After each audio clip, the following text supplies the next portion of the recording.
بسم الله الرحمن الرحیم. در خدمت آقای پرویز قنبری، مدیر روابط عمومی خیریه بنا هستیم. خیریه‌ای که به نگهداری و توانبخشی کودکان معلول ذهنی میپردازه. آقای قنبری خوش آمد عرض می‌کنم خدمتتون. از اینکه تشریف آوردید به بزنگاه، در خدمت شما هستیم. به نام خدا، خدمت شما و دوستانی که برنامه ما رو دارن می‌بینن عرض سلام دارم. از حوصله‌ای که به خرج میدن تو این نیم ساعت 45 دقیقه که خدمتشون هستیم، توضیحاتی که در رابطه با خیریه من خدمتتون میدم ان شاءالله به مفید فایدهمون باشه. آقای قنبری، خیریه از کی شروع شد؟ کار خودش رو از کی شروع کرد؟ اصلا اهداف خیریه چی بود؟ عرضم حضور شما که حاج آقای بنا، چون پسوند خیریه ما، من اسم کاملش رو خدمتتون عرض بکنم، بنیاد خیریه نیکوکرداران بنا، که خب خود حاج آقا بنا به عنوان یک کارآفرین در کشور ما در زمینه‌های مختلف دارن فعالیت میکنن. ایشان قبل از تشکیل این بنیاد به شکل رسمی که بخواد این بنیاد رو ایجاد بکنن، خب متفرقه کمک‌هایی رو داشتن انجام میدادن. افرادی تحت پوشش بودند یا در رابطه با ستاد جهیزیه، در رابطه با کمک به افراد فقیر، کسایی که گرفتار بودن متفرقه کمک داشتن، تا اینکه یکی از دوستان یک بار پیشنهادی خدمتشان دادن که آقا یک مرکزی رو تحت عنوان بهزیستی وردآورد قرار هست اینو واگذار کنن در راستای اون اصل 44 قانون اساسی که داشتن خصوصی سازی رو انجام میدادن. بهزیستی وردآورد هم یکی از اون مراکزی بود که دولت تصمیمش رو گرفته بود که واگذار کنه به بخش خصوصی. چه سالی بود؟ ما رسما از بهمن ماه سال 1398 وارد این مجموعه شدیم. 2-3 ماه قبلش هم که بنیاد کار حقوقیش انجام شد، به ثبت رسید و یکی از این کاراش همین به اصطلاح راه اندازی مجدد این مجموعه بهزیستی وردآورد بود. خب حالا سوال بشه دارید چی کار میکنید اونجا، چه خبره؟ بعد از انقلاب اسلامی خب اون مجموعه که الان در اختیار ما هست مربوط به بنیاد پهلوی بود. اونجا رو سال 1348 توسط فرانسوی‌ها به دستور فریدیواه ساختند تحت عنوان انجمن ملی حمایت از کودکان. بعد از انقلاب هم که اونجا تحویل سازمان بهزیستی کشور شد و با همون کاربری ادامه فعالیت داد. منتها تقسیم کاری که بهزیستی کشور انجام داد، عزیزان معلولیت ذهنی که داشتن یا حرکتی که بودن تقسیم کردن به بالای 14 سال و یا زیر 14 سال، دختر و یا پسر. اینجا با کاربری دختران معلول ذهنی بالای 14 سال کاربری رو داشت و تا به امروز با این روند اونجا فعالیت. بقیه به کجا منتقل شد؟ بقیه تو مراکز دیگه. الحمدلله چند تا خب مراکز مشابه در کشور ما وجود دارن. در خود تهران ما خب تعداد قابل توجهی هست. خیریه بنا الان 14 سال دختران 14 سال به بالا 14 سال به بالا رو داره نگهداری می‌کنه. مجوزی هم که از سوی سازمان بهزیستی کشور برای ما صادر شد برای نگهداری شبانه روزی 230 دختر معلول ذهنی هست. منتها خود چون ما از قبل شکلی که اونجا گرفته بود تفکر دولتی حاکم بود و یک سری دختران جسمی حرکتی هم اونجا ساکن بودن، این که بخوام بگم مطلقاً ذهنی هست نیست. یک تعدادی هم هنوز جسمی حرکتی توی مجموعه ما هستن، ولی عمدتاً اینا منتقل شدن به بخشای دیگری که سازمان بهزیستی متولیش هست. و اونچه که مهم هست در این چند سالی که این مجموعه در اختیار این بنیاد گذاشته شده، اولین اصلی که توی کار ما برامون مهم بود که انجام بدیم ارتقاء رفاه زندگی بچه‌های اونجا بود. چه اقداماتی انجام شد توی زمینه؟ عرضم حضور شما که خب من این باید خدمتتون عرض بکنم. درست ما بهمن ماه 1398 که اونجا رو از سازمان بهزیستی کشور تحویل گرفتیم، خب دولتی ها رفتن دیگه، کلا اونجا بخش خصوصی شد. به طبع یک بحث نیروی انسانی داشتیم، باید نیروهای کارآمد رو جذب می‌کردیم، می‌آوردیم اونجا مستقر می‌شدن. ما الان قسمت‌های مختلفی چون داریم، بیش از 70-80 نفر فقط مستقیم ما نیروهای استخدامی داریم در اون مجموعه، عمدتاً هم خانم هستند. دیگه زیر دیپلم هم نداریم دیگه، همه به بالا نسبت تخصصایی که دارن فعالیت میکنن. یعنی نوع کارآفرینی هم بوده در بله. بعد قسمت‌های خاصی مثل مادریارای ما که مستقیم با بچه‌های ما درگیر هستن تو بحث نگهداری، قسمت بهداری ما، قسمت فیزیوتراپی ما، قسمت حراست ما، قسمت به اصطلاح مربیانی که باید شبانه روزی اونجا حضور داشته باشن به صورت شیفتی دارن فعالیت میکنن، یعنی در 3 شیفت 24/48 دارن اینها کار خودشون رو انجام میدن. و حالا در طی صحبت‌ها قسمت‌های مختلف من خدمتتون معرفی میکنم که چه نوع فعالیت‌هایی در این مجموعه داره انجام میشه و چه اهدافی رو داریم عملاً اونجا دنبال میکنیم. بله خب بفرمایید. الان مهمترین اولویتاتون چیه آقای قنبری؟ الان مشخص شاکله بحث مشخص شده که بله. چه اقدامات اونجا صورت میگیره، اما اون خط مشیتون، اهدافتون و اینکه چقدر محقق شده تو این مدت؟ من افتخار اینو دارم چون از اول استارت کار در اونجا خدمت حاج آقای بنا و دوستان دیگه‌مون بودیم. مسئولیت خب روابط عمومی با منه دیگه. روابط هم خود شما بهتر میدونید، پل ارتباطی هست با خیرین و مجموعه خودمون که داره فعالیت میکنه. وقتی اسم خیر میاد و اسم خیریه میاد، اینا عجین شده است کنار هم. یعنی یک مجموعه رو قرار نبود فقط ما صرفا با توان مالی که حاج آقای بنا داره اونجا رو اداره بکنیم. مهم این بود که خیرینی که از گذشته با خدمت 54-5 سالی که خدمتتون عرض کردم اون مجموعه داره، به طب باید از قدیمیایی که اونجا فعالیت داشتن، ارتباط داشتن و خیرین جدیدی که اونجا رو خب نمیشناختن، باید کار میشد، فعالیت میشد. ما سرلوحه خودمون رو جناب انصاری از روز اول مبحث اعتماد گذاشتیم. یعنی فعالیت کردیم، قسمت مشارکت‌های مردمی اون مجموعه که مستقیما هم زیر نظر روابط عمومی دارن فعالیت میکنن، شناسایی همین خیرین بود. منتها خب ما متاسفانه بدشانسی که آوردیم بعد به شروع کارمون مواجه شد با قضیه ویروس کرونا. هم بحث جهانی داشت، هم بحث داخل کشور خودمون، یک ویروس ناشناخته‌ای که یک وحشت خاصی هم طبیعی هم بود در کشور ایجاد کرد، بحث مرگ و میر بود. قاعدتاً بعد روزای سختی رو خیلی، یعنی من فکر می‌کنم الان حاج آقا بنا که صدای من میشنوه شاید راضی نباشه، ولی بیشترین فشار مالی رو ما تو این سال اول رو حاج آقا آوردیم. شما حساب کن حالا دولت گذاشته رفتن، فکر کنم از نظر آسیب پذیری جسمی هم این کودکان آسیب پذیرتر بودن. 100% شرایط. منتها خب این لوکیشن این مرکز خیریه و موقعیتی که اونجا واقع شده، حالا ما چیزی نزدیک 3 هکتار اونجا فضا در اختیارمون هست. 15,000 متر مربع از این فضا مسقفه بدون یک دونه پله. یعنی طراحی که شده بوده از گذشته برای ساختمان اونجا، خب برای افراد ناتوان و مددجو پیش بینی شده دیگه، یعنی کسایی که شرایط خاصی رو دارن. خب این بچهای ما هم خب شرایط خاصی دارن، ناتوانن به لحاظ هم جسمی هم ذهنی، بدون کمک واقعا قادر به ادامه زندگی نیستن.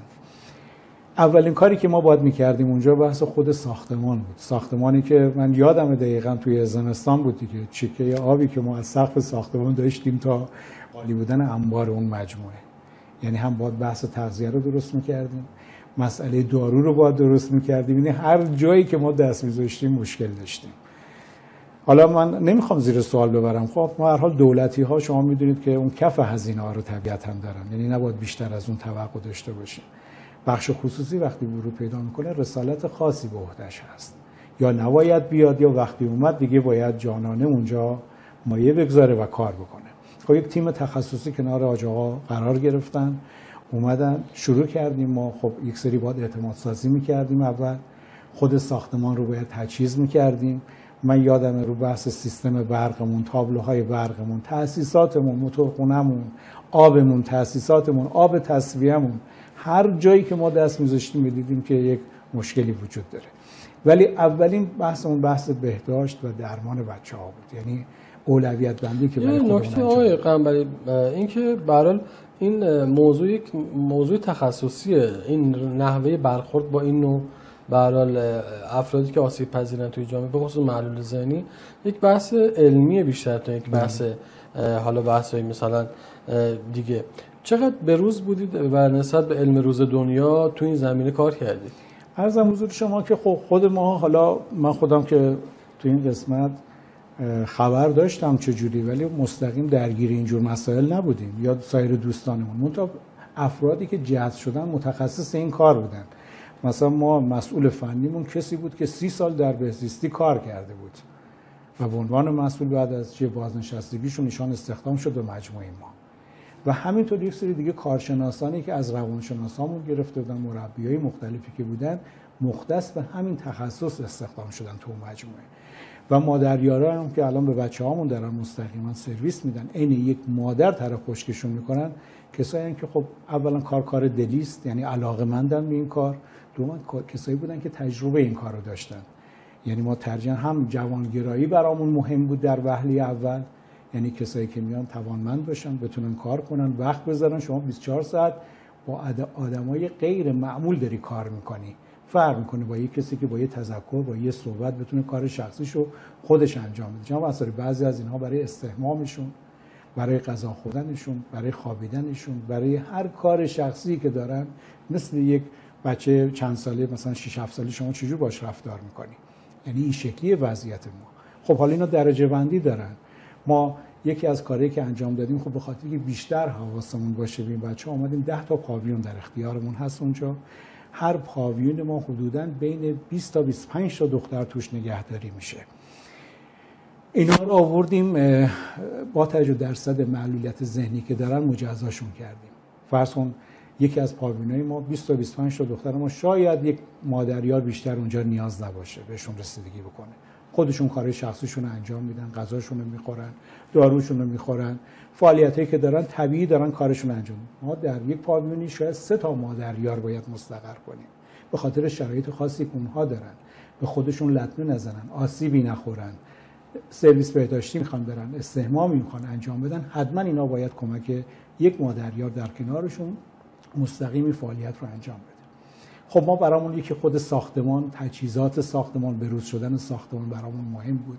شروع کردیم بلافاصله بازسازی ساختمانی که خب با اون عمری که عرض کردم خدمتون انجام دادیم. میلیاردی در سال اول با اون شرایط ما بیشترین فشار رو با حاج آقا آوردیم، کار عمرانیمون انجام دادیم. یعنی تا میتونستیم تو این قسمت، اصلا شما الان بیاید با عکسایی که قبل داریم با عکسای موجودی که از اون فضا تهیه شده اصلا قابل مقایسه نیست. این کارا که انجام شد، بعد خب باید بحث داروی بچه‌ها مرتب، بچه‌ها شرایط خاصی دارن، اگر دارو رو به موقع بهشون نرسونید اصلا خب اون مشکل پیدا میکنه، آرامش خودش رو نداره اونجا. باید این کار انجام میدادیم. حتی ما بعضی از این داروها اینا رو به سختی به دست می آوردن. این نبود که شما به راحتی هر داروخونه یا هلال احمر یا هر جای دیگری که بری بتونید تهیه بکنید. یعنی با سفارش‌ها و پیگیری‌های خاص ما همین امروز که من خدمت شما نشستم این مصاحبه رو دارم انجام میدم، بیش از 100 میلیون تومان در ماه فقط هزینه دارو بچه‌هاست. به عنوان کار محوری و مهم ما و هر کاری که ما به لحاظ تدارکاتی، چه در اتاق بهداشت بچه‌ها، چه بحث درمان بچه‌ها و تغذیه و سلامت، اینها همه چی رو ما داریم بلند مدت براش برنامه‌ریزی می‌کنیم. یعنی همین الان من خدمتتون عرض می‌کنم ما تا 2-3 ماه آینده بحث تغذیه و داروی بچه‌ها رو پیش بینی کردیم. یعنی اینجوری نیست ما به روز جلو بریم. که آیا برای آینده این بچه‌ها فکری شده؟ برای چه جوری اصلا آیندهشون؟ این که یه نفر که معلول ذهنی بعد از یه مدت که به سن بلوغ برسه تو چه وضعیت قرار میگیره؟ بله. ببینید ما بالای 14 سال که میگیم بحث کاربری اون مجموعه رو مشخص میکنه. شاید من تو جمع این بچهای 230 نفری موجوده که الان اونجا داریم چند تاشون بحث 14 سال و 15 سال و 16 سال داشته باشیم. عمدتاً بچهای ما عمرشون از 25 سال به بالاست. حتی ما بچهای 55 به بالا تا 60 سال هم داریم. تو جمع کسی رو اونجا داریم که 45 سال اونجا ساکنه. یعنی از اون اول چی که اونجا رفته اونجا سکونت داره. ما با این دید اصلا به قصه نگاه نمی کنیم. خب اینا به جز اون 30-40 نفر که شرایط آموزش پذیری رو دارن، ما چون کلاس‌های مختلفی رو داریم، صبح تا ظهر بچه‌ها از 8 صبح تا 12 یک سری مربی داریم، کارهای صنایع دستی انجام میدن، قالیبافی انجام میدن، خیاطی انجام میدن. این محدود شده به همون تعداد بچه‌هایی که شرایطشون شرایط نرمال و قابل قبولی هست که به خودشون صدمه نزنن. ولی بقیه بچه‌ها چنین شرایطی ندارن. اگر آموزشی چیزی هم اینها داده میشه باید حتما مستقیم اون مادریار و روانشناس ما در کنار اینها باشه. یعنی بدون وجود مربیامون اصلا نمیتونیم بعد بعضیاشون هم که خب شرایطشون یک روز که خنثان دیگه خیلی این فعالیت این چنینی رو نداره. آقای قنبری یه صبح تا شب این معلول ذهنی چجور میگذره؟ این از صبح که بیدار میشن یه توضیح برای مخاطبین برنامه بدید که دقیقاً از زمانی که از خواب بیدار میشن چه ساعتی بیدار میشن چیکار میکنن بعد تا وقتی میخوابن؟ طبیعتاً بچه‌ها با شرایطی که دارن، عرض کردم با اون درصد معلولیتی که دارن ما تقریباً 7-7.5 صبح بیدار باشه. یعنی روالی که تا الان اونجا بوده بچه‌ها رو بالاجبار اونایی که مثلا شرایط بهتری دارن دیگه 7 صبح بیدارن تا آماده میشن و لباس بپوشن و صبحانه بخورن و مسواکشون رو به قول معروف بزنن و 8 صبح هم کلاسای آموزشی که دارن در انتظارشونه میرن سر کلاس‌ها. چه کلاسایی؟ عرض کردم خدمتتون این کلاس‌ها میتواند قالی بافی باشه، کاری صنایع دستی باشه، کاری بازیافتی علاقه دارن؟ بله خوبه الحمدلله. یعنی من خودم هر سری که میرم بعدم براشون یه بحث نمایشگاه پیش بینی کردیم. یعنی ما حد درست عقبه نداریم و تعداد تولیدات بچه‌هامون زیاد نیست، ولی در مناسبات مختلف این کاری که بچه‌ها انجام میدن رو عرضه میکنیم. بعضیا در قالب همت عالی فروش میره، بعضیش همینجوری شرایط مردم میان مراجعه میکنن، خریداری میشه، از همون درآمدها به خود خانواده‌های بچه‌ها سرویس داده میشه، کمک میشه. یعنی میخوام بگم این حاصل دسترنج خودشون هم اینها دریافت بعد کلاسات تا ساعت چند میشه؟ تا 12 ظهر دیگه. بله 12 یواشش دیگه میرن دیگه، یه استراحت کوچولو دارن، 12 به بعد هم ناهارشون رو میخورن. ناهار رو با هم میخورن یا جدا؟ برای توی هر پاویون بچه‌ها خودشون با همن. ما تو یه آشپزخونه یه سفره میشیم. بله یه آشپزخونه مرکزی داریم، غذا رو اونجا آماده میکنن، حدوداً چیز نزدیک 300-350 دست غذا آماده میشه و تنوع غذایی داریم زیر نظر کارشناس تغذیه. یعنی در یک وعده غذایی تنوع غذایی داره. بله اصلا ما خودشون انتخاب میکنن چی دوست دارن یا اینکه یه سریشون خب شرایط رژیم غذایی دارن، اونا که خود اون کارشناس تغذیه مشخص خیلی محدودن البته. منتها بقیه بچه‌هامون دیگه متنوع روزانه غذا، منتها غذا به لحاظ حالا اون شرایطی که داره، نمکش باید چجوری باشه، نام چربیش باید چجوری باشه، همین ها لحاظ میشه. اون رژیم‌های خاص رو تو برنامه غذایی دارن، ولی ما خودمون هم از همون غذایی داریم استفاده میکنیم که بچه‌ها دارن میخورن، ولی غذای گرم و تازه و خوب همونجا طبخ میشه و در اختیار بچه‌هامون به اندازه که بعد از نهار استراحت میکنن. تا چند؟ تا ساعت 3 و 4 میخوابن، استراحت میکنن. شما بیاد اینجا سکوت مطلق، اصلا باورتون نمیشه کسی داره زندگی میکنه. از 4 به بعد به خاطر اون گل و گیاه و فضایی که لابلای اون پاوینا اینها طراحی شده از قبل دیده شو، عرض کردم اونجا 3 هکتار فضای سبز و ساختمون هست. میان میشینن اونجا، اگه هوا بهشون اجازه بده قدم میزنن. یه سری براشون اخیراً زمین بازی درست کردیم، تاب و سرسره و نمیدونم چه مختلفی که میتونن استفاده کنن. یه باشگاه ورزشی دارن، میتونن برن اونجا بعضیشون پینگ پونگ بازی کنن. کارهای مختلفی که بتونن قادر باشن انجام بدن، این کارا رو هم براشون انجام میدن. تا چند؟ تا هوا تاریک بشه. دوباره هوا تاریک شد میرن تو پاویناشون دیگه. شب بعد لابلای اینا هم یک میان وعده دارن، اینا هم صبح قبل از نهار تو کلاساشون یه میان وعده میخورن. میان وعده‌تون چیه؟ حالا مثلا شکلاتی، بیسکویتی، چیزای مختلفی که حالا کمک میشه که بعضی از دوستان به ما این کمک‌ها رو انجام میدن. اونجا داریم تا شب هم که دیگه یه شام سبک، غالبا سعی میکنن غذاها شب سبک‌تر باشه که بچه‌ها راحت‌تر بخوابن. میدن و بعد تو هر پاوینشون هم امکانات لازم رو دارن، تلویزیون دارن، دور هم جمع میشن، میشینن، آزادن. یک چیزی که ما جمع عنصر خیلی برامون مهمه، آزاد بودن و شاد بودن بچه‌ها برامون خیلی مهمه. ساعت خواب نداره درسته؟ نه دیگه هر ساعتی که بعد از شام دیگه آزادن تا خودشون یواشش دیگه مثلا 9 شب 10 شب دیگه بتونن دیگه خسته میشن و رو تختاشون هر کدوم میرن و همه امکانات هم براشون اونجا الحمدلله پیش بینی شده. و بحث بهداشتیشون هم که عرض کردم هر روز ملحفه اینها، پتوی اینها، اینا شرایطشون کاملا قابل تعویضه. یعنی بیاید شما اصلا حتی بوی خاصی هم اونجا توی اون فضا احساس نمی‌کنید. امکانات رفاهی به جز حالا اون امکاناتی که در محیط براشون در نظر گرفتید، سفر احیانا یا چیزی گردش شهری چیزی براشون در نظر گرفته شده؟ اینکه بحث شاد بودن بچه‌ها رو خدمتتون عرض کردم. ما یک بار ماهانه یک بار به بهانه تولد بچه‌ها جشن داریم. یعنی ما یک برنامه‌ریزی خاصی بین خیرامون کردیم، اونجا که خیر داشته باشه که فقط مراد. اگر نبود خودمون انجام میدیم. شامل دیجی هست، شامل کیک تولد هست، هدیه هست، پذیرایی هست. هر امکانی که برای ما اون ساعت همیشه هم اینجوریه. اول هر ماه پنجشنبهش، چیزی که خود حاج آقای بنا به عنوان یک سنت حسنه اونجا بنا کردن، هر پنجشنبه مثلا این سری ما یکم که مصادف بود با اولین پنجشنبه به اصطلاح آذر ماه برای آذر ماه جشن تولد داشتیم. تبلیغاتش هم تو سایتامون هست، مردم عزیزمون هم میتونن ببینن. بسیار شاد این برنامه برگزار میشه، آزاد فضا دیگه، به خیرین و اینا اطلاع میدیم یا همه میدونن. هر کسی که آقا تمایل داره میاد، خانواده خود بچه‌ها دوست دارن میتونن بیان اونجا حضور پیدا کنن. و اینکه اینو به ذرس قاطع خدمتتون عرض میکنم، روزهایی که اینها این شکلی تفریح دارن، برنامه دارن، موسیقی دارن، شادن، دوز داروییشون به شدت پایین میاد. یعنی خیلی جالبه برای بچه که اینجا افسردگی دارن، ناراحتی دارن، معلولیت ذهنی دارن، اصلا بحث دارو رو اون روز شما به شدت میتونی کم کنی، اصلا حذف کنی.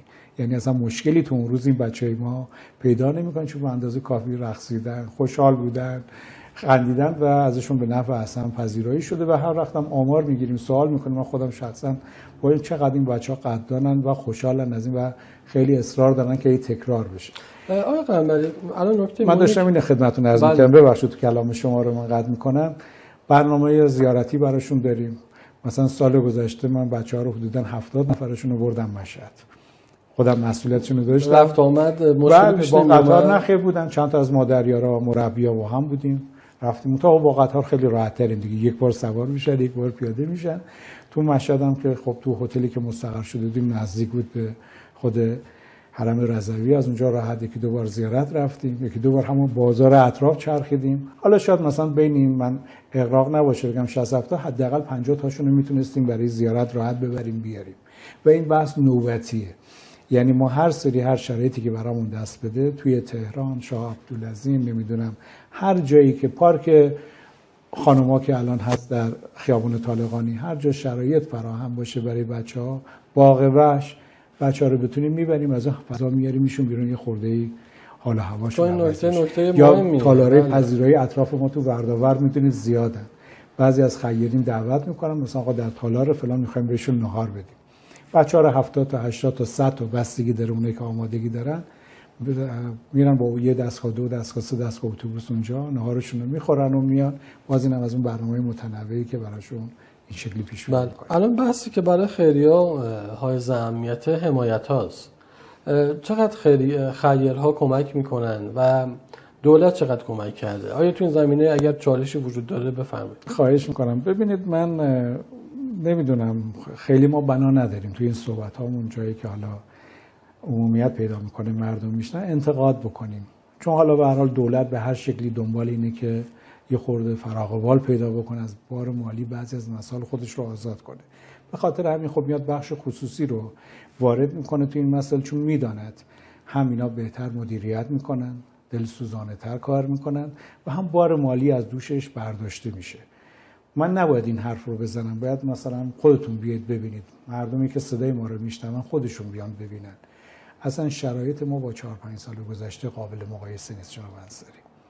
به لحاظ دارو، به لحاظ تغذیه، به لحاظ تفریح بچه، به لحاظ ظاهری بچه‌ها. شما اصلا به لباسایی که این بچه‌ها الان دارن میپوشن و با تقدیر بکنم از این فرصتی که اینجا امروز پیش اومده از خیرینمون. شما نمیدونید من بعضی وقتا میمونم، یعنی اینا خودشون خودجوش خبردار که میشن میان توی مناسبت‌های ما حضور پیدا میکنن، همونجا یه سری گلریزان دارن، یه کاری انجام میدن. مثلا طرف میگه آقا من 300 جفت میخوام برای بچه‌ها، کفش خوب تهیه میکنه میاره به بچه‌ها میده.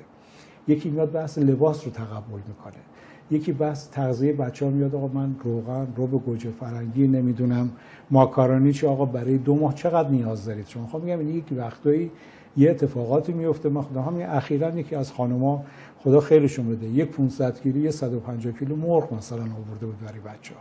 یعنی میخوام بگم کمک‌هامون کمک‌های کوچولو نیست، کوچولو هم داریم ما، عمدتاً بخش خصوصیه دیگه، خصوصی مردمن. یعنی من خیلی برام جالبه، یه آقا و خانم مسنی اومده بودن، دیدم رفته فروشگاه اتکام، گفت اومدم رفته بود مثل از این بازنشسته‌های نظامی هم بودن، گفت رفتم خرید کردم به نیت بچه شما چند تا هم رب گرفتم، چیزی که خودم نصفش رو میخوام بدم بچه شما.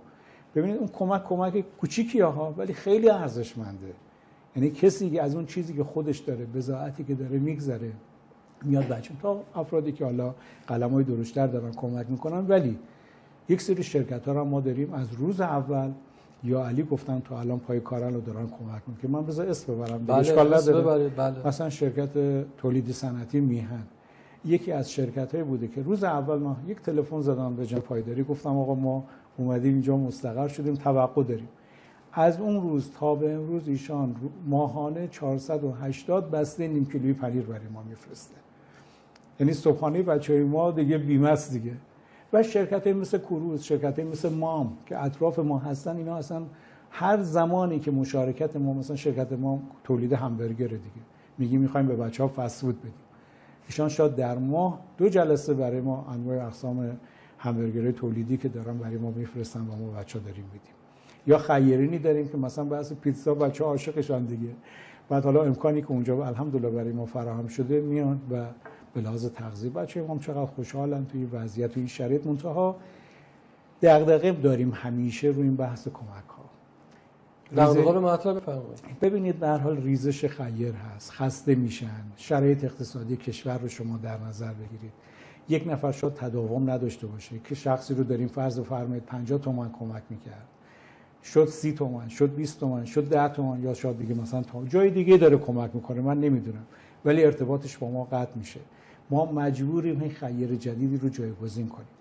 اخیراً با پیگیری که انجام دادیم، من تشکر بکنم از مسئولین محترم بهزیستی کشور، مخصوصا جناب آقای نصیری مدیر کل محترم بهزیستی استان تهران. مجوزی که برای ما صادر کردن، خب ما قبلا سال به سال تمدید میشد این قرارداد اجاره و پروانه فعالیت ما، اخیراً 5 سالش کردن. این 5 سال یک معنی داره. اولا به ما اعتماد کردن که دیدن داریم چجوری اونجا مدیریت میکنیم و بچه‌ها چقدر خوشحالن از این شرایطی که میدونید چی آقای قمری، اون چیزی که الان برای خیریه وجود داره در بین افکار عمومی، اعتبار خیریاست. اتفاقاتی افتاده که مردم شاید خیلی برای اعتماد نمیکنن. چیکار کردید و فکر میکنید که باید چیکار کرد که مردم اعتماد کنن به جایی که برای داره که واقعا در واقع کار خیر انجام میشه؟ ببینید اعتماد، ما تو از صحبت‌های شما را بود خیلی مهمه جناب انصاری. یعنی ما اگر می‌خوایم مردم بدونن یک مرکزی وجود داره و چه هدفی رو داره دنبال میکنه و کمک‌هاشون آیا به دست اون افراد مورد هدفشون میرسه یا نه، اگر این رو ما بتونیم به مردم ثابت بکنیم بیمه میشیم. و ما تا به امروز با همین سیاست چه کار کردیم؟ ما یکی از کارامون شفافیت مالیه، منتشر میکنیم، بیلان داریم، هر سال داریم اعلام میکنیم. آقا تو سایتمون هم هست، برن سایت بنیاد خیریه نیکوکرداران بنا، ما منتشر میکنیم چقدر آورده داشتیم، چقدر غیر نقدی بوده، چقدر نقدی بوده و چه کارایی انجام دادیم با این پول. یعنی ما تعارف نداریم، ما از خودمون، من نباید از خودم تعریف کنم، ما از خودمون گذاشتیم، آبرومون رو در طبق اخلاص گذاشتیم که بتونیم کار، یا این لیاقت رو خدا به ما داده که به هر کسی شاید این شرایط و مدت‌ها بسیار کوتاهه. ما فکر نکنیم همیشه وقت خدمت گذاری داریم، خیلی گذراست و این بچه‌ها با این شرایطی که دارن حقوق عجیبی گردن ماها دارن. شما یک موقع نمیدانی و ورود پیدا نمی‌کنی، تکلیف از ساقطه. ولی به لحاظ وجدانی، به لحاظ دینی، اخلاقی، آموزه دینی که شما دارید، وقتی ورود پیدا میکنید مدیون اینهایید. اگه کوتاهی بکنید و کاری بتونید انجام بدید و نکنید. این که ما با این شکل این کار رو انجام دادیم، به خیرینمون هم گفتیم آقا هر شکلی که شما صلاح میدونید ببینید، به هر شکلی که میتونید به ما کمک کنید. همش هم بحث مالی نیست. بعضی از دوستان ما تخصصی دارن، به صورت داوطلبانه ما اعلام کردیم آقا میتونید در هفته، در ماه، هر تخصصی که دارید، هر کاری که میتونید انجام بدید به ما حتما اعلام کنید، تو اونجا ثبت نام کنید بیاید. اخیراً 2 تا از دوستان من که دندان پزشکن، خدا خیرشون بده، ما در کنارمون یک دندان پزشکی وجود داره. حالا ان شاءالله اومدید اونجا، به اتفاق اونجا رو خواهیم دید. از سراسر کشور یک سری دکتر خیر دندان پزشک اونجا جمع شدن و بچهای معلول ذهنی دارن سرویس میدن، کاری دندان پزشکی. به صورت رایگان هزینه مختصره، در حد حالا اون مواد چیزی که حالا با تجربه شرایطی که اون افراد دارن، یعنی اون اصرار نداره که حتما، ولی خب میگه آقا اینقدر هزینه‌شه، حالا اون هر چقدر بتونه پرداخت کنه. اینقدر ما مشکل داریم در سراسر کشور که من بعضی وقتا دیدم نوبت‌های 2 ماهه 3 ماهه داره داده میشه. اینقدر شرایط مراجعین زیاد هست. منتها حالا ما با دوستانمون مثلا صحبت کردیم، تا به امروز من خودم 2 تا از دوستان دندان پزشک به اون مرکز معرفی کردم. چرا این کارو کردیم؟ که بچهای خودمون در اولویت قرار بگیرن. گفتم آقا ما از شما توقع داریم، این پزشکا رو به شما معرفی میکنیم، بچهای خودمون دیگه تو نوبت نمونن. یعنی هر موقع مشکل رسیدگی به دندونه و دهانشون پیدا شد، شما بلافاصله بتونید این سرویس رو به بچهای ما بدید. یعنی ما هیچ گونه تخصصی رو رد نمی‌کنیم. هر کسی با هر شرایطی غیر از مسائل نقدی تو بحث‌های غیر نقدی بتونه وقت بذاره، انرژی بذاره، بیا تو مجموعه ما استقبال می‌کنیم و خدمتشون هستیم. برای شرایط بچه‌ها به شکلی بوده که به مرحله ازدواج برسن. عرضم حضور شما که یه حرکتی که اخیراً داره اتفاق میفته و سیاست بهزیستی کشور هست. عرض کردم تو صحبتام حدوداً 30-40 نفر از دخترای ما یه خورده شرایطشون بهتره. این شرایط ازدواج دارن؟ شاید انشالله امیدواریم که اینجوری باشه. صحبتی که شده گفتن میخوایم یه خورده شرایط رو برای اینا سهل‌تر کنیم. اینها رو قرار هست منتقل بکنن به خانه‌ای که برای این همین به اصطلاح نیت پیش بینی شده. منتها چون این بچه‌ها سالهای سال اونجا زندگی کردن یه خورده ماها نگرانیم. عجله‌ای نداریم. گفتیم یکی دوتا و ببرن به اونجا ببینن آزمایشی اگر شرایط براشون فراهم بود اونجا یه خورده خانه میدونید سیاستش اینه آزادترن، راحت‌تر بیرون میتونن برن، خرید میتونن برن، نمیدونم کارهای شخصی و خونه رو خودشون میتونن انجام بدن. این خورده قصه متفاوت‌تر از این بچه‌هایی که حتما کسی باید کنارشون باشه کمکشون بکنه. اگر این قصه جواب داد و ما تونستیم یک شرایط مستقلی برای اینا فراهم بکنیم، چیزی که ما قول گرفتیم از هم مسئولین مربوطه هم عصری، من امروز عصر اتفاقا با حاج آقای بنا داشتم صحبت می‌کردم، ما انشالله بتونیم ابتدای سال آینده یک خانه ای را در کنار خود مرکز خودمون پیش بینی بکنیم. این بچه‌ها رو به جای اینکه برن، چون اینا سال با هم بودن دیگه، یه علاقه خاصی هم به هم پیدا کردن، اگر بتوانیم اینها رو کنار هم نگه داریم، حفظشون بکنیم، کنار خودمون باشن، چون اینا جزء اعضای خانواده ما هم دیگه، یعنی ما سال با اینا هشت و نشت داریم و یک جوری وابستگی پیدا شده. این اصلا دو طرف است، یک سویه هم نیست. بتونیم از تو همین این سیاستمون یکی از کارها برای بچه‌ها این کار رو انجام بدیم. حالا ببینیم تا کجا میتونیم تو این قصه، چون کار جدیدیه، پیش بریم. یه کار قشنگ دیگه که جا و اثری داره اتفاق میفته، ما میگیم که حالا نمیدونیم، عمر دست خداست دیگه، امسال باشیم سال دیگه نباشیم، چه شرایطی هستن پیش، اصلا سیاست کشور به کدام سمت سو میره. ما گفتیم بیایم یک سری درآمدهای پایدار و مستمر برای این مجموعه تعریف بکنیم. خب ما یک سری کمکان نشد، وجود نداشت، کم رنگ شد. آیا باید این خدمات به بچه‌ها متوقف بشه، ضعیف بشه؟ اونا متوجه این داستانا نیستن، اون غذاشو میخواد، داروشو میخواد، شما تکلیف داری که باید بهش برسی. لذا اومدیم یک سری درآمدها رو تعریف کردیم. یکیش مثلا کاری است که به زودی داره راه میفته، بحث فیزیوتراپی است.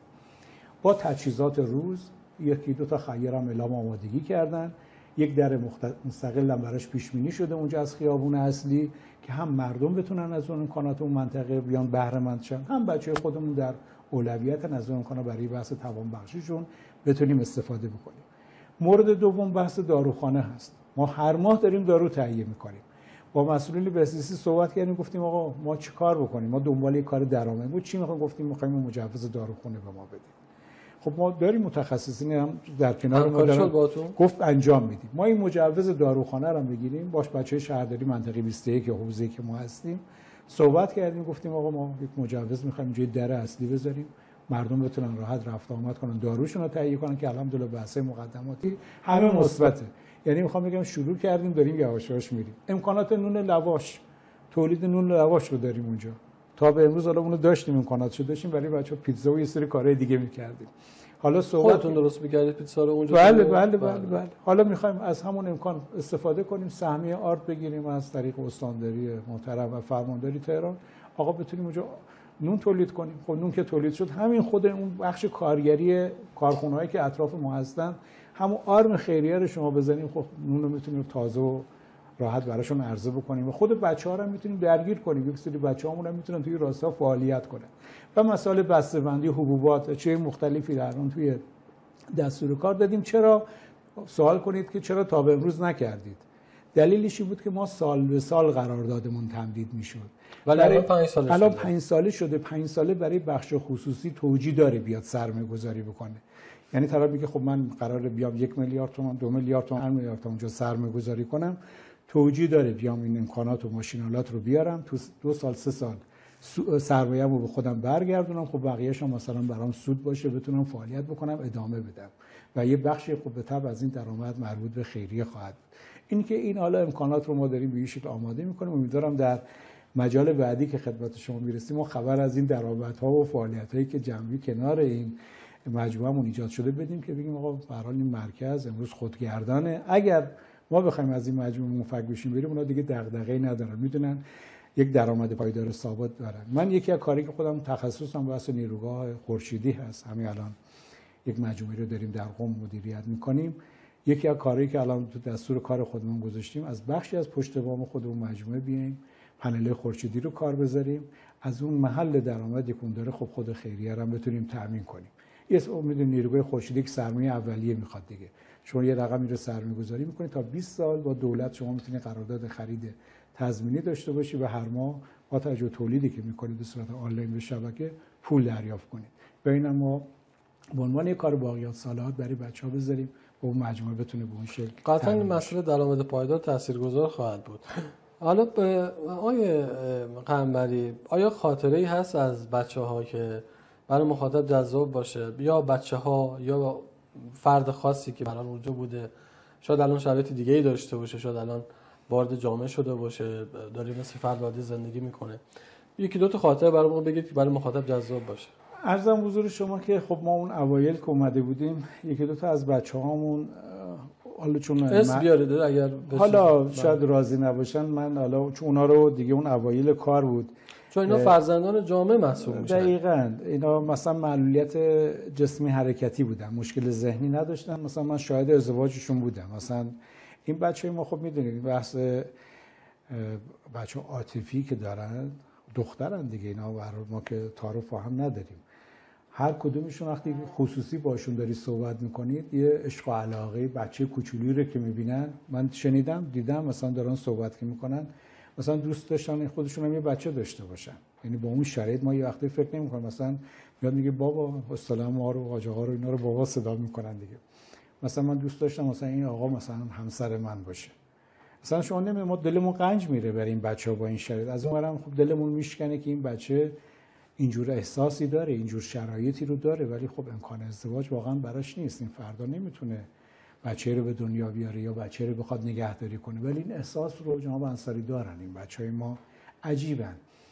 بعد من واقعا بارها و بارها دیدم اینا دعایی که میکنن و دلیلی که معصومن و با کسی ارتباطی ندارن، چون اینا میدونید وارد جامعه نشدن، که بچه‌هایی هم که اونجا سالم دارن زندگی میکنن با همن، مثل این بچه‌هایی که کم سن سال باشن، امکان نداره اینها دعایی بکنن و شما نتیجه نگیرید. اینقدر این خالصانه است. یعنی من واقعا بعضی از خیری میاد میگه من فلان مشکل رو داشتم، اسمم میبره. مثلا ما یکی از دخترایی که خیلی اونجا از بچه سناگو و میام چه شقایق ماست، 60 سالشه شقایق، تو مجموع 45 سال اونجا ساکنه. حالا یه وقته یه شیطنت خاصی داره، ولی امکان نداره بچه‌ها کسی بیاد اونجا طرف گفته من شقایق وقتی دعا کرد رفتم نتیجه کارم رو دیدم. و همین تداوم کمک خیرین تو مجموعه داشته. یعنی امکان نداره کسی کمکی بتونه بکنه و نتیجهش رو نگرفته باشه، چون اینا کسایی هستن که واقعا با نیت خالص میان کمک میکنن و این بچه‌ها وقتی دارن دعا میکنن خالصانه دارن دعاشون میکنن. و من به چشم خودم دیدم، من خودم که بارها و بارها دارم یک شرایطی برام تو زندگی برای خودم پیش میاد، میگم قطعا این دعای بچه‌هاست پشت سر ما. مگه میشه آدم این اتفاقا رو پشت سر بذاره و آسیبی نبینه؟ و مطمئنم این دعای خیر بچه‌ست. لذا من میخوام از این فرصت استفاده کنم. ما خیلی همون خب سخت برامون، یا اعتماد نمیتونیم بکنیم، نمیشناسیم. من خواهشم اینه که از کسایی که صدای ما رو دارن میشنون، فیلم ما رو دارن میبینن، ببینید ما دیگه توی سنینی هستیم، حالا خودم رو دارم عرض میکنم، دیگه خیلی فرصت خطا و آزمون رو نمیدونم یک سری مسائل رو نداریم. اگر واقعا بنا داریم جایی کمکی میتونیم بکنیم به هر شکلی، هر رقمی، مهم نیست. ما توی سایتمون به صورت اینترنتی میتونن افراد کمک کنن. آدرس سایت رو میفرمایید؟ برای هم بنیاد خیرینی که توی برن گوگل سرچ کنن ما رو میبینن، یا بنا چریتی رو برن خیلی راحت میبینن. بعد بولتنایی که داریم منتشر میکنیم، اخیراً هم یک فصلنامه‌ای رو آماده کردیم که آدرس مرکز هم میفرمایید؟ دقیقاً ما خیلی کیلومتر 17 هم از اتوبان هم از جاده مخصوص که تشریف بیارن، خیابون داروپخش جنب اتوبان تهران کرج. بله، جنب مرکز پلاک‌گذاری میثم. یعنی ما دیوار به دیوار هم خلاص اونجا هستیم. نقش اردیبهشت یکم تابلومون هم اونجا بهزیستی بردابد کنار اون همسایه‌مون، اون بخش تولیدی ما هم که به عنوان بنیاد خیریه اونجا الان تابلومون نصبه. دارم بعضی دوستانم میان، خیلی ها من صحبت که میشه میگن آقا ما نمیدونستیم. وقتی تو اون فضا میان قرار میگیرن با بچه‌ها برخورد میکنن دیگه خودشون ول نمیکنن. یعنی من میخوام اون بار اول اتفاق بیفته. هر کسی بار اول اومده دیگه بعدش ما کاری نداشتیم. اون خودش اتوماتیک پیگیر بوده و جالبه بعضیا اومدن سرپرستی، بعضیاشون هم قبول کردن. درست از اون محیط خارج نمیشن اون بچه‌ها. ولی اون خانم یا اون آقایی که به عنوان خیر اومده اون بچه رو اونجا شناسایی کرده و مشخصاتش رو داره، خودش داره ماهانه یا هفتگی میاد کمکش انجام میده، لباس برش میاره، دارو برش میاره، غذا برش میاره. حالا یه وقتی ما بعضی اگر شناخت پیدا بکنیم حتی با بچه بیرون هم رفتن، اینا سینما هم باش رفته. این بستگی به اون تعامله داره که ما اون شناخت رو اون خانواده اون افراد داشته باشیم. ما بیش از 50 نفر از بچه‌هامون بی سرپرستن جناب انصاری، این کسی رو ندارن. قیم اینها دادستان هست. همین شقایقی که من الان اسپردم خدمتتون، خب بچه کوچولو بوده، سر راه گذاشتن و حالا بعد برای شناسنامه گرفتن و اینها اونجا هست. خب اینا بچه‌ها خیلیشون اینجوشه، یا اگر اونهایی که خانواده دارن بد سرپرستن، شرایط خوبی ندارن یا امکان نگهداری در خانه براشون وجود نداره، بچه‌هایی هم که سالها اونجا الان دارن دور همن. جالب ما بعضی از تعطیلات مثل تعطیلات نوروز که طولانیه، اینا خانواده هاشون میان میبرن که تا آخر مثلا 13 بمونن خونه، یا میبینی 5 6 عید برگشتن. چی شده؟ چرا اومدی؟ میگه دلم برای بچه‌ها تنگ شده، نمیخوام خونمون بمونم، اینجا راحت ترم. یعنی این شرایط اینقدر براشون شرایط خوبیه. و عرض کردم خدمتتون تا اونجایی که ما بتونیم، چون بچهای خودمان هیچ فرقی نمیکنه. خدا میدونه من تو این ساعت مقدس که دارم با شما صحبت میکنم با دختر من هیچ فرقی نمیکنن اینا. یعنی همون احساس که بعضی وقتا بچه‌ها خونم حسادت هم میکنن. دخترم من میگه که کاش همه وقتی که تو داری اونجا میذاری برای ما میذاشتی.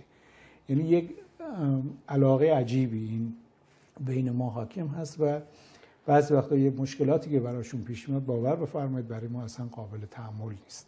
یعنی مریضی میشن، سرماخوردگی پیدا میکنن. این بچه خودمون دیگه چون احساسی داریم واقعا همین شکل هست. به عنوان بخش پایانی صحبتاتون آقای قنبری، درخواستی اگر دارید و مطالبه‌ای دارید بفرمایید، هم نسبت به مسئولان دولتی هم به بخش خصوصی. من چون خودم سالها تو کسوت شهرداری کشور بودم، مسئولیت داشتم. اولا خواهشم اینه که هم از شهرداری مرکز تهران، حالا جناب آقای زاکانی اگر صدای ما رو بشنوه، دوستانشون، شهردار محترم منطقه 21 که ما در منطقه 21 حضور داریم، یه خود ما رو جدی‌تر ببینن دیگه. من میدونم اونا مشکلات دارن، مسائل درآمدی دارن، هزینه‌ای دارن، توقعاتی که مردم دارن. کار شهرداری سخته. ولی به هر حال باید یک سری وظایف اجتماعی هم این دوستان ما دارن دیگه. کمک میکنن جناب انصاری، حالا ناگفته نه، ولی اون کمک خلاصه پایدار نیست، مستمر نیست. دوستان من اگه بشنن میدونن من چی دارم میگم. شما صرفا مثلا این کمک مختصر میکنید و تمام. این باید تداوم داشته باشه. یعنی باید فضای سبز اون مجموعه، خدمات شهر اون منطقه باید بدون جزء یکی از خیابونه اصلی شهر اونجا باید اون سرویس رو ببینه، با اون دید ببینه. نه اینکه موردی من هی پیگیری کنم تا بخوان یه کاری رو انجام بدن. این جزء یکی از اون کارهای روزانه‌شون، هفتگی خودشون رو مجموعه رو ببینن. بهزیستی هم حالا دستشون درد نکنه، دارن اون وظیفه خودشون انجام میدن. حالا محدودیت و مشکلات خودشون رو دارن، ولی یک سری از کارخانجات اطراف ما، ادارات اطراف ما یک مسئولیتی دارن به نام مسئولیت اجتماعی و یک بودجه‌ای دارن. این بودجه ها رو حالا نمیگم صرفا به مرکز ما ببینن. خیلی از این مراکزی که الان در حیطه فعالیتاشون که هستن محتاج این کمکان، نیاز دارن. عرض کردم همش هم کمک‌های نقدی نیست. شما بخشی از تولیدات، بخشی از برنامه‌ای که اونجا دارید میتونید به این سمت و سو خلاصه یه دید دیگری پیدا کنید. یعنی یک مقدار ما شرایط خودمون رو باید با این بچه‌ها خلاصه فکر کنیم دیگه. اگر این تو خانواده خودمون یک بچه خدای نکرده با این شرایط باشه چه تکلیفی پیدا می‌کنیم. اون موقع خیلی راحت‌تر میتونیم از اون امکاناتی که داریم، حالا چه به صورت حقوقی چه به صورت حقیقی، بیایم کمک کنیم. و من اعتقاد دارم این بچه‌ها استحقاقشون بیش از این هاست. یعنی ما میتونیم شرایط بهتری برای اینا ایجاد کنیم، همونطوری که امروز سیاست مدیریت مجموعه ما دیگه درجه 1 نیست. ما درجه 2 بودیم، رسیدیم به درجه 1. الان گامی که داریم برمی‌داریم جناب انصاری، امیدوارم تا به اصطلاح مصاحبه بعدی که من خدمت حضرت علی میرسم بیام بگم آقا ما تمام اون شرایطی که برای نمونه شدن داشتیم پیدا کردیم، چون هم رو بحث ارتقاء آموزش ما اثر داره، هم رو نیروهای انسانی ما و شرایط و رفاهیاتی که برای بچهای ما ایجاد میشه باید برسیم. اینای درجه بندی داره که بیایم با افتخار اعلام کنیم که آقا این کارم انجام دادیم، حداقل پیش وجدان خودمون خیالمون آسوده تر باشه که این کارا رو تونستیم انجام بدیم. لذا من واقعا بازم اصرارم بر این هست که دوستان برای یک بار هم که شده مجموعه‌ای مثل ما رو بیان ببینن. تا نبینی شما من هر چقدر اینجا صدا کنم که بگم آقا مشکل داریم، همش هم مشکل نیست، آقا بیاید یه سری راهکار به ما بدید، اصلا فضا رو برید به ما باعث دلگرمی ما بشه. ما خیلی از دوستان اومدن میگم من اومدن دیدن و خودشون دیگه استمرار پیدا کرده این همکاریایی که تو مجموعه دارن و اصلا همش هم کمک نیست، اصلا تو مجالس ما حضور پیدا کنن، وقت بذارن. ما روزهای پنجشنبه خب ترافیکی الحمدلله مسیر نداریم، اکثرا خب تهران تعطیله، استان البرز تعطیله، میتونن وقت بذارن بیان و از این مجموعه ها بازدید کنن، ببینن ما داریم چیکار میکنیم، قدمشون رو چشممون میگذاریم و انشالله بتونیم در اون چند لحظه که ایشان تشریف میارن شرایط رو ببینن، بلکه انشالله این تعداد خیرین ما همینجوری افزوده بشه و ما خیالمون از هر بابت در رابطه با این بچه‌ها راحت تر بشه. ممنون از دوتون استفاده کردیم از محضرتون. مخاطبان عزیز مشاهده کردید و شنیدید دغدغه‌های یکی از مسئولان یک خیریه معتبر در کشور رو. اون چیزی که حائز اهمیت اینه که کسی که معلول ذهنی فرزند جامعه ماست و همه ما مسئولیت اجتماعی داریم، همه تک تک افراد جامعه، مسئولین و هر کسی که به هر طریقی میتونه کمک بکنه. بنیاد خیریه بنا آمادگی رو داره که از کمک ها استقبال بکنه، کمک هایی قطعا در راه خیر استفاده خواهد شد. امیدوارم از این برنامه لذت برده باشید. همتون رو خدای بزرگ سپارم. خدا نگهدار. سلامت باشید.